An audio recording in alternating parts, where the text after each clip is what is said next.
Chapter 121 That divine law orders man according to reason in regard to corporeal and sensible things. Now, just as man's mind may be raised up to God by means of corporeal and sensible things, if one use them in a proper way to revere God, so, too, the improper use of them either completely distracts the mind from God, and so the end of the will is fixed in inferior things, or such abuse slows down the inclination of the mind toward God so that we become attached to things of this kind to an extent greater than is necessary.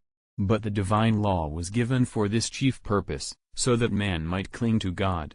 Therefore, it does pertain to the divine law to order man in regard to his love and use of bodily and sensible things. Again, as man's mind is subordinated to God, so is the body subordinated to the soul, and the lower powers to reason. But it pertains to divine providence, of which divine law is but a rational plan proposed by God to man, to see that individual things keep their proper order. Therefore, man must be so ordered by divine law that his lower powers may be subject to reason, and his body to his soul, and so that external things may subserve the needs of man. Besides, any law that is rightly established promotes virtue. Now, virtue consists in this, that both the inner feelings and the use of corporeal things be regulated by reason.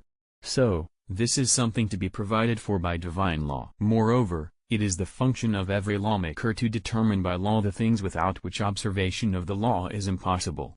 Now, since law is proposed to reason, man would not follow the law unless all the other things which belong to man were subject to reason.